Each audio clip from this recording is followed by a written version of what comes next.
Boa noite, alunos do curso de Direito da Unibra, da disciplina Direito Civil 1.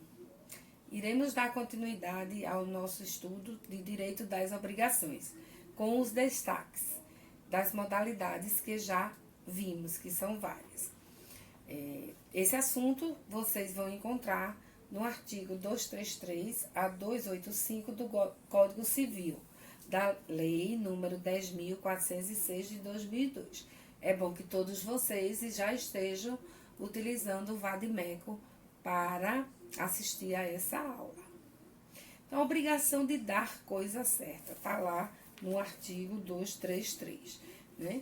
O que seria a obrigação de dar coisa certa, a gente já comentou na aula passada, tá? O que a gente não comentou foi que, ao dar a coisa certa, qual é a coisa certa? A coisa que você já tem certeza que você vai dar ao seu credor. Seja um automóvel, seja um celular, seja uma roupa, um óculos, tá? Ela abrange os acessórios dela, mesmo não mencionados. No caso de um carro, no carro, mesmo que você não mencione que vai ter banco, que vai ter direção, que vai ter roda, que vai ter pneu, os acessórios vão ter que acompanhar, porque esse bem contém acessórios. Por exemplo, José vende o carro a Maria e os acessórios acompanham o bem. Bancos, pneus, rodas, dentre outros demais acessórios.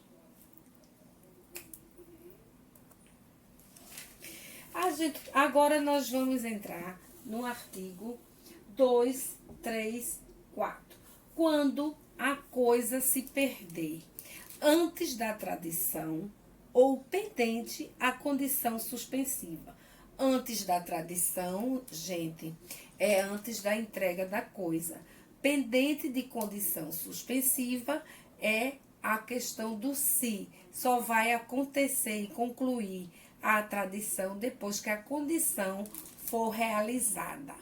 Por exemplo, eu tenho a obrigação de dar um carro a uma amiga, mas só posso dar esse carro se eu conseguir o financiamento. Então, pendente a condição suspensiva e eu conseguir o financiamento, eu vou dar esse carro para a minha amiga. Senão, a gente vai ver se teve e o devedor vai ter culpa ou não. Então, se a coisa se perde sem culpa do devedor, o devedor não é responsável pela perda da coisa. Extingue-se a obrigação para ambos, o devedor e o credor. Já se houver culpa do devedor, certo? O devedor é responsável, sim, e ele vai ter a obrigação de indenizar o valor do bem, mais perdas e danos. Agora, na questão do bem deteriorizado, perda parcial do bem, né? O bem, por um acaso, sem culpa do devedor, ele se estragou, mas não se estragou de forma total, porque senão seria o perecimento do bem. Então, o que é que o credor poderá agir, certo? O credor poderá não aceitar a coisa e extingue a obrigação, simplesmente, ou aceitar a coisa com o abatimento do valor. Porque, gente, não houve culpa do devedor. O credor vai deixar para lá, né, e extinguir a obrigação, ou vai aceitar a coisa com o abatimento do seu valor. Então, se eu prometi dar um carro e bati no carro e o credor ficou no prejuízo, ele vai ter esse abatimento do valor. Se o carro era 20 mil, vai passar a ser 10 mil reais. Então, é o que vai valer o valor do bem.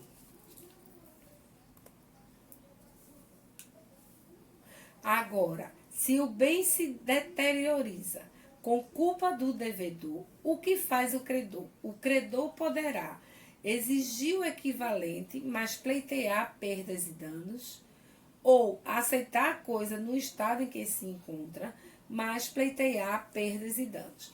Então, quando houver culpa do devedor, o credor poderá tanto exigir o valor equivalente do que foi deteriorizado, sem receber o bem, mas pleitear perdas e danos, ou aceitar a coisa no estado em que ela se encontra, mas também pleitear perdas e danos daquele valor que foi deteriorizado.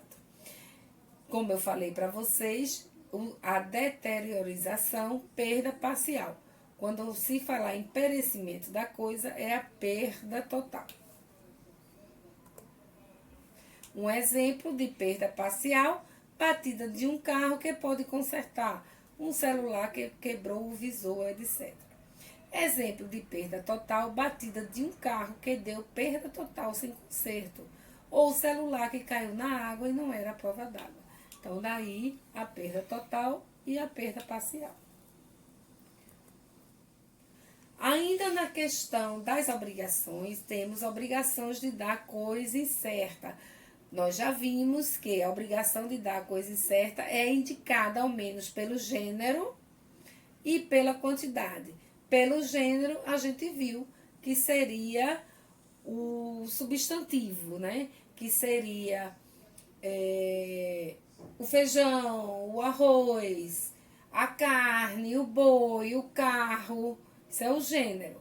E quantidade seria por quilo, por metro, por dosagem, tá? Por amostragem, então seria aí a quantidade.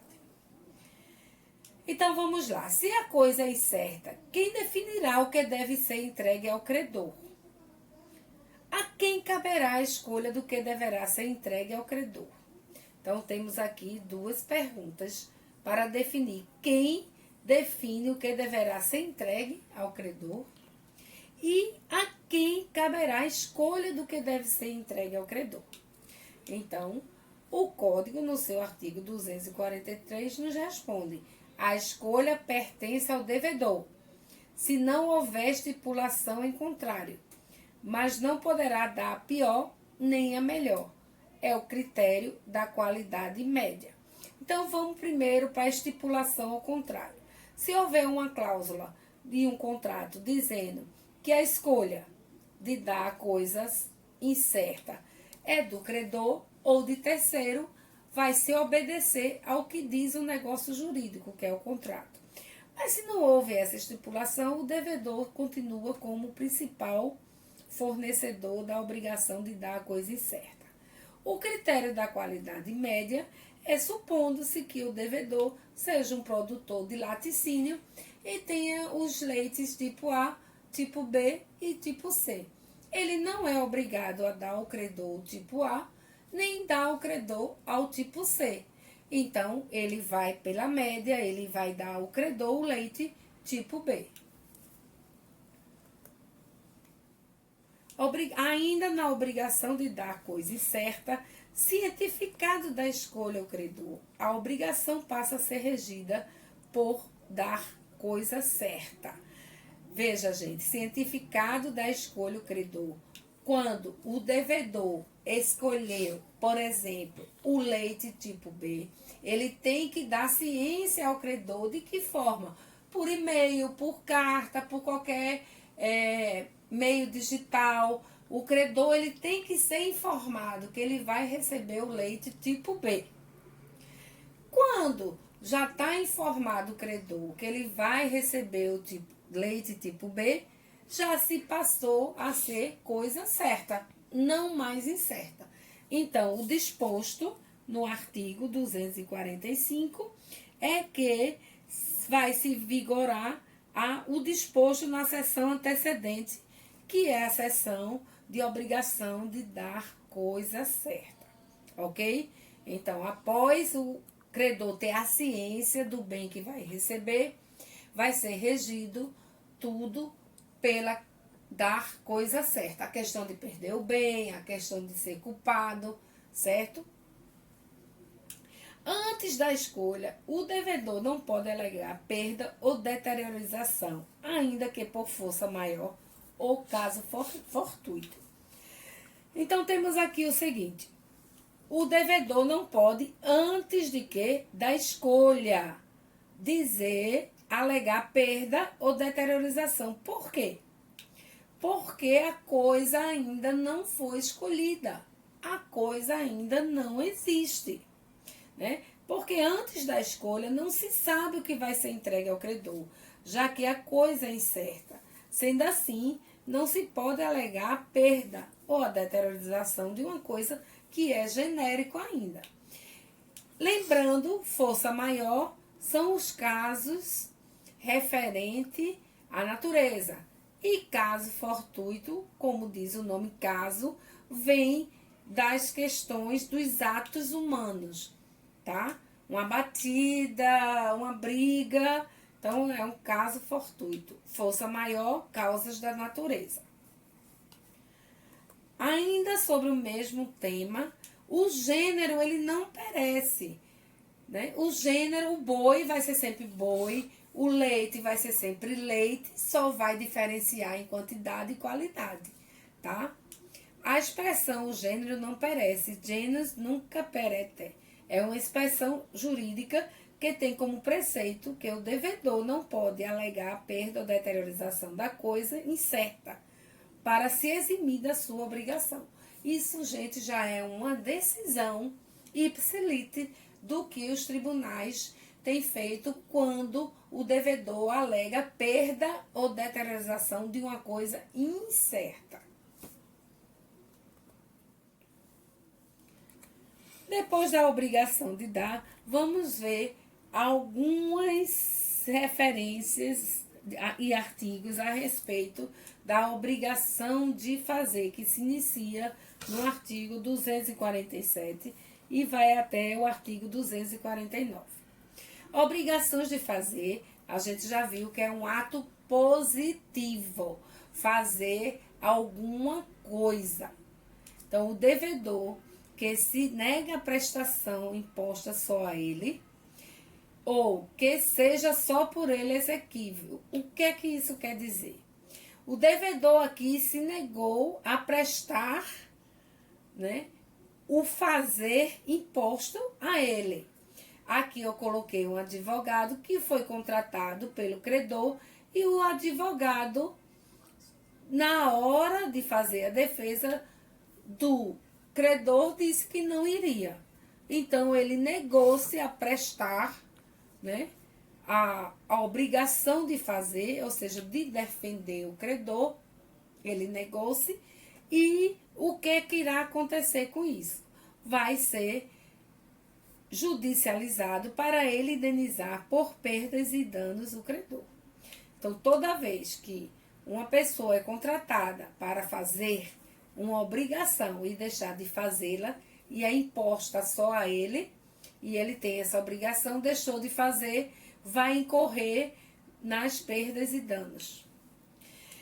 Que seja só por ele exequível, ou seja, só essa pessoa pode fazê-lo. O que diz respeito à questão de cantores, artistas plásticos e pintores. Se eu contratei um pintor para pintar o meu quadro, minha autobiografia, não pode ele no dia deixar de fazê-lo ou mandar alguém em seu lugar. Se acontecer isso, também ele pode ser judicializado para indenizar por perdas e danos o credor. Ainda sobre obrigações de fazer, no caso, quando a obrigação se torna impossível. E aí nós temos sem culpa do devedor e por culpa do devedor. Quando a obrigação de fazer, que é aquele ato positivo, né, ação positiva, for sem culpa do devedor, resolve-se a obrigação extinta.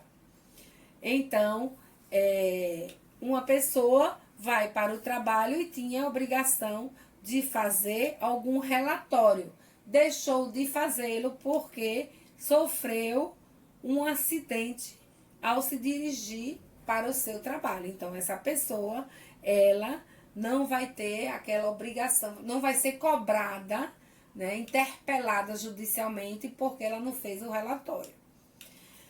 Já por culpa do devedor, o devedor vai responder por perdas e danos. Vamos supor que esse mesmo funcionário aí pegou no sono, esqueceu uma reunião importantíssima de fechar um negócio e a empresa perdeu para o concorrente. Então, essa pessoa que cochilou, ela também vai responder por perdas e danos pelo cochilo que ela deu e não fez o que ela devia fazer. Passando agora para obrigações de não fazer, né? A obrigação de não fazer implica no ato negativo, tá? E também no ato de você aturar, de você tolerar um ato de uma pessoa. A obrigação de não fazer está lá no artigo 250. E a obrigação torna-se impossível sem culpa do devedor, caso fortuito ou solto maior. Se isso acontecer, extingue-se a obrigação. Exemplo, comprou um terreno com a obrigação de não derrubar o muro, mas veio uma enchente, força maior, e derrubou. Então, essa pessoa, né, que se obrigou a não fazer, a não demolir o muro. Olha aí, gente, o muro de novo. Tá vendo como o muro é importante para se exemplificar? O muro foi derrubado por um enchente. Então, este devedor aqui, certo? Não teve culpa do que aconteceu, não vai responder por perdas e danos. Artigo 251 e parágrafo único. O devedor praticou o ato que não era para ele praticar. Aqui é ao contrário. Ele deveria não realizar um ato e ele foi e realizou. Temos que ver duas situações. Se não houver urgência, certo? O credor vai judicializar para que o devedor desfaça o ato, sob pena de fazer à sua custa mais perdas e danos. O que isso quer dizer? O devedor praticou o ato. Vamos lá para a história do muro. Havia uma servidão de passagem e o devedor não poderia construir o muro, porque senão ia impedir outros moradores de passar por esse beco, por essa passagem. Mas ele foi e resolveu erguer o muro. O credor, que são os outros moradores, se sentiu prejudicado, né? E como não havia urgência na medida, o credor judicializou e pediu ao juiz que o devedor desfaça o ato. Desculpa, gente. Sob pena de fazer a sua custa, ou seja,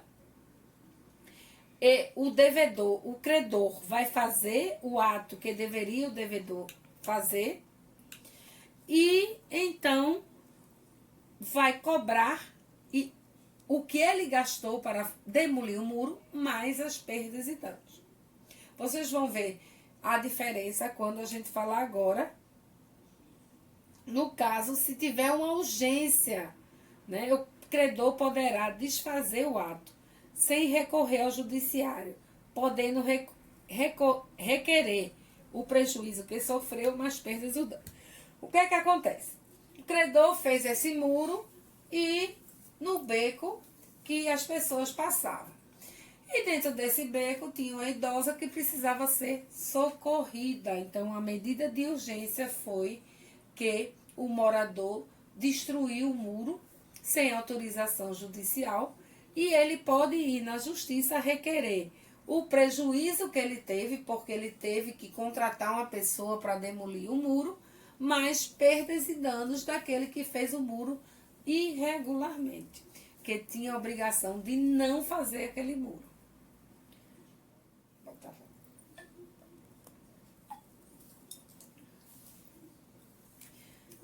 Passemos agora para as obrigações alternativas.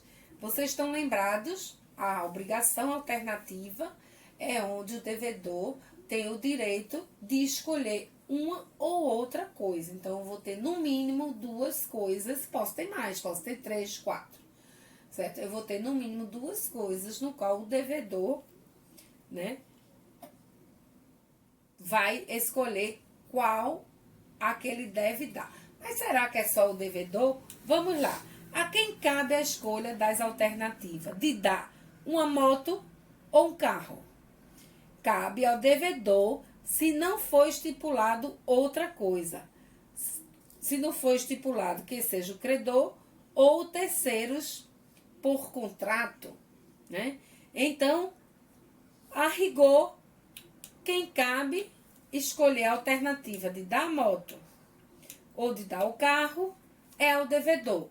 Mas se existir um contrato, um negócio jurídico que diga diferente, o que vai prevalecer é o que esse contrato diz, certo? Mas se for o devedor, ele tem direito na data de escolher o que vai dar, se a moto ou se o carro.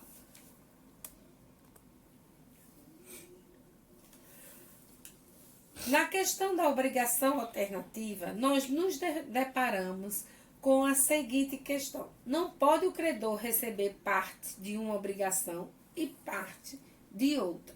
Se o devedor se comprometeu com o credor de dar 10 quilos de feijão, ou a alternativa vai ter sempre o ou dar 10 quilos de milho, não pode o devedor chegar e dizer para o credor que vai dar 5 quilos de feijão mais 5 quilos de milho, que vai fazer os 10 quilos da mercadoria que ele havia se comprometido, tá? Isso é proibido por lei e isso gera, sim, indenização, se assim ocorrer, ou mesmo a negativa do credor em não receber o que foi acordado. Então, o devedor deve dar 10 quilos de feijão ou 10 quilos de milho, mas nunca dividir para que seja os 10 quilos, seja de 5 quilos de feijão e 5 quilos de milho.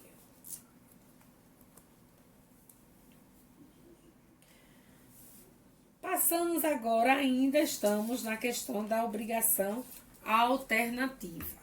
E aí, no artigo 253, 254, 255 e 256.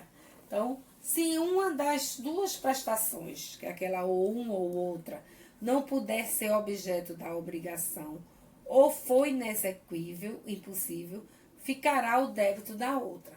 Então, se o devedor tem uma coisa que se tornou impossível dele entregar, a outra perdurar, a outra será entregue, tá? Então, se eu tenho a opção de escolher uma ou outra e uma dessas coisas ficou impossível de dar, eu vou dar exatamente aqui, tá? Com a possibilidade de ser entregue. E quando todas as prestações tornarem-se impossíveis por culpa do devedor, o que será que ocorre? Nesse caso, vai depender se a escolha da prestação cabe ao devedor ou ao credor. Se não compete a escolha ao credor, quem vai escolher, gente, o devedor. Este deverá ser pago pelo valor da última que se impossibilitou, mais perdas e danos. Então, se por culpa do devedor, que era o que tinha o direito de escolha para entregar ao credor, certo? E houve a impossibilidade de entrega, ele vai indenizar o credor pelo valor da última que se impossibilitou, mais perdas e danos. Vamos supor que eu tinha dito naquele primeiro exemplo de entregar a moto ou o carro, mas ambos, por culpa minha, né, foram perdidos, ou eu vendi a uma outra pessoa e não tenho mais o bem para entregar ao meu credor, nem a moto, nem o carro. Só que a moto eu me desfiz primeiro e o carro eu vendi para outra pessoa, certo? E não dei cartaz para o credor. Então, eu tenho que indenizar o credor no valor do carro, porque foi o último bem, né? O último valor que se impossibilitou a venda do carro a terceiros, mais perdas e danos. Se compete a escolha ao credor e uma das prestações se torna impossível, poderá exigir a prestação que ficou, né, a subsistente, ou o valor da outra mais perdas e danos. Então, agora mudou, né? Agora a escolha do credor. E uma das coisas se perdeu por culpa do devedor. O credor poderá aceitar outra coisa que ficou, que subsistiu, ou o valor da que perdeu, mais perdas e danos. Se compete a escolha ao credor e ambas as prestações são impossíveis por culpa do devedor, poderá reclamar o valor de qualquer das duas, mais perdas e danos. Ele não vai, nesse último caso, pedir o valor das duas. Vai escolher uma das duas, mais perdas e danos. Se todas as prestações se tornam impossíveis sem culpa do devedor, o que é que ocorre? Ocorre um caso fortuito ou força maior que impediu o devedor de cumprir com a obrigação alternativa. Então, as obrigações serão extintas. Passemos a analisar agora as obrigações divisíveis. Artigo 257 do Código Civil. Um lembrete para vocês. As obrigações divisíveis podem ser cumpridas de forma parcial, sem haver alteração da substância, nem da diminuição do seu valor ou prejuízo de sua finalidade. Vários credores, vários devedores, prestações iguais e distintas. Aqui o todo é dividido em partes e cada credor vai receber a sua parte conforme acordado na obrigação divisível. Então, dividir a obrigação em partes iguais significa que vai para cada devedor e para cada credor o valor igual. A obrigação distinta diz que cada credor só pode cobrar a parte que lhe diz respeito e cada devedor só pode pagar aquela parte de que é obrigado. Assim, vamos dar como exemplo um caso clássico de dívida. José e João devem 10 mil a Maria e a Joana.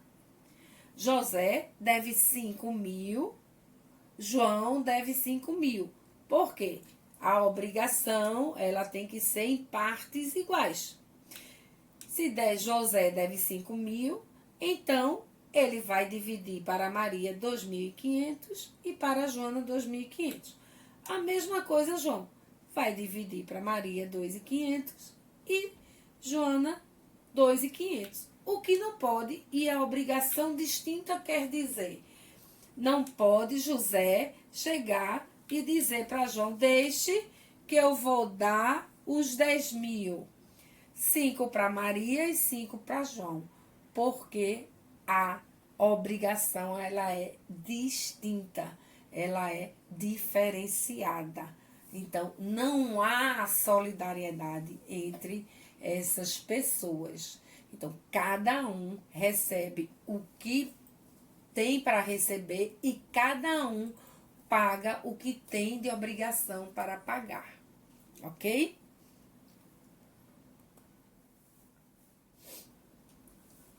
Vimos a questão das obrigações divisíveis. Agora vamos para obrigações indivisíveis, lembrando a vocês que indivisíveis são aqueles bens que, por sua natureza, não permite sua divisão, pois haverá perda da sua substância, perda do seu valor ou da sua utilidade.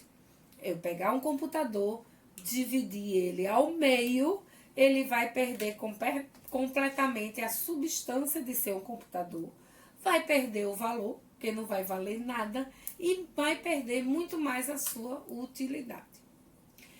Eu posso ter obrigações indivisíveis por determinação legal, como é o caso das hipotecas. Tá? A hipoteca é o direito real sobre um bem, ou seja, eu preciso dar com minha casa como garantia de um negócio ou de um empréstimo do que eu vou fazer. Então, essa hipoteca por determinação legal, ela é indivisível. Eu não posso passar para outros imóveis que eu tenha. Tem que ser exatamente aquele imóvel no qual a hipoteca foi feita. E por negócio jurídico, o que seria negócio jurídico? Um contrato ou um acordo. João prometeu dar para Maria 10 mil reais. Então, João não pode chegar para Maria porque tem um contrato, tem um acordo regido, e dizer a Maria: Maria, não vou te dar mais os 10 mil reais. Eu decidi te dar 5 mil reais. Ele não pode fazer isso sob pena de Maria judicializar uma ação contra João e compelir o mesmo a cumprir a obrigação indivisível que se tornou por conta do negócio jurídico. E aí entramos agora na parte de obrigações solidárias. As obrigações solidárias estão a partir do artigo 264 e seguintes, SS significa e seguintes do Código Civil, né? E vai até o artigo 285, né? A solidariedade, quando na mesma obrigação concorre mais de um credor ou mais de um devedor, cada um com direito ou obrigado à dívida toda. Então, vemos aí os credores, né, que a gente chama que são os solidariedades ativas, que são os solidários ativos, que é o credor, é aquele que vai receber a dívida, e temos os devedores solidários, que são os de solidariedade passiva, são aqueles que têm a obrigação pela dívida, de pagar a dívida, certo? Vamos pausar por aqui e na próxima aula daremos continuidade e terminaremos os assuntos referentes à obrigação solidária, tá? Porque já temos um direcionamento para a primeira avaliação. Obrigada e boa noite a todos os meus alunos.